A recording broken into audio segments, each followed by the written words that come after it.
Fala galera, aqui é o professor Edward, seu professor de História, e hoje nós vamos saber como a formação do Brasil tem a ver com Portugal, Espanha e Deus. Deus, Deus.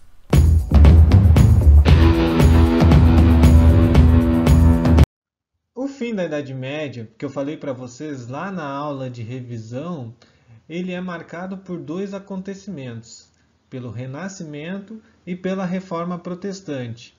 E isso causa um enfraquecimento da Igreja Católica. Mas esse enfraquecimento aconteceu em uns países, enquanto ela se fortaleceu em outros. Esse enfraquecimento ocorreu principalmente na França, na Alemanha e na Inglaterra, e o fortalecimento ocorreu nos dois países que nós vamos falar hoje, que é a Espanha e Portugal. Essa foi a estratégia da Igreja para não acabar como instituição diante da Reforma Protestante, certo? Por isso que eu disse que a colonização do Brasil e a disputa pelo território brasileiro envolvia a Espanha, Portugal e Deus, Deus representado pela Igreja Católica. Aqui, mais uma vez, o mapa mundi, ele é sempre importante para a gente se situar, para a gente saber onde é que a gente está, de que lugar a gente está falando. Estamos falando que esses dois paizinhos aqui, ó, no círculo, saíram a colonizar o mundo. Primeiro a Espanha, chegando aqui na América Central, e depois Portugal, chegando aqui no Brasil. Lembram que eles estavam tentando fazer o trajeto pela África, mas em meio a erros de rota e tudo mais, acabaram chegando na América. Só que, com o passar do tempo, esses países entraram em disputa decidir de quem era aquele território. E disputa, eu quero dizer disputa tanto diplomática, ou seja, de conversas entre esses países, de tentar chegar a um acordo. E quando não se chega a um acordo, o que os países fazem? Entram em guerra. E para mediar esse conflito entre esses dois países, veio a única instituição que eles tinham em comum, que era a Igreja Católica. E ela decidiu então aplicar o Tratado de Tordesilhas. O que o tratado definia? Que essa parte do mundo aqui em roxo, todo território que fosse descoberto seria de Portugal. E todo território que fosse descoberto para além dessas linhas aqui, olha, tem uma linha dividindo aqui e tem uma linha dividindo aqui. Para além dessas linhas, essa parte em amarelo, todo o território que fosse descoberto para além dessas linhas seria espanhol. Só que as pessoas vão notar que Portugal, pela história, nós sabemos que ele colonizou todo o território do Brasil, que é esse aqui com a linha em preto aqui que está aparecendo.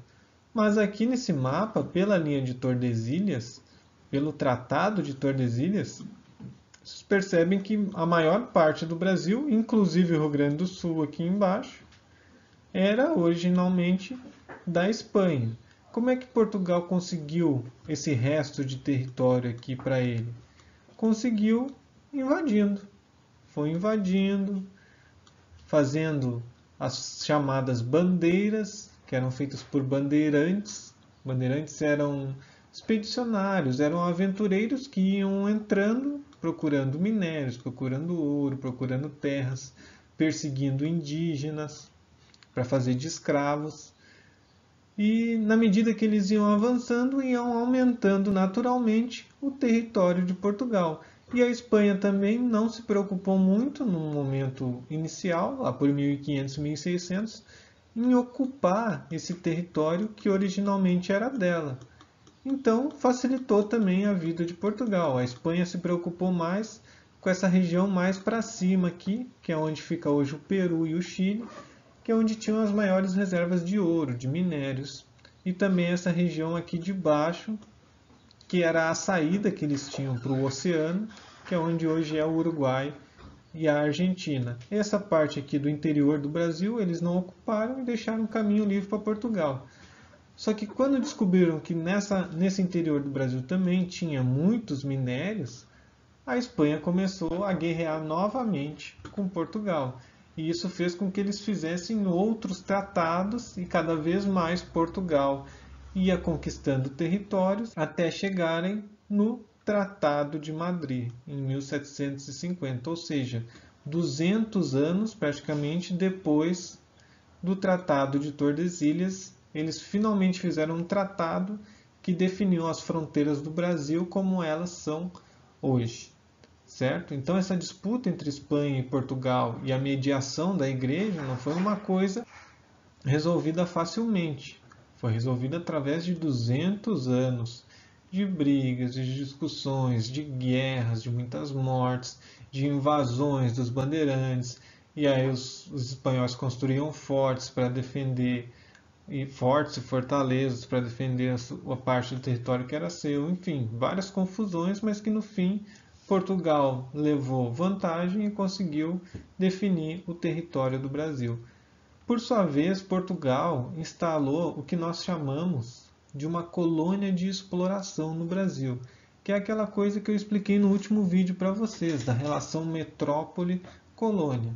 Portugal era a metrópole, tirava tudo o que queria daqui, usava o território brasileiro do jeito que quisesse e não entregava nada de volta. O Brasil era a colônia.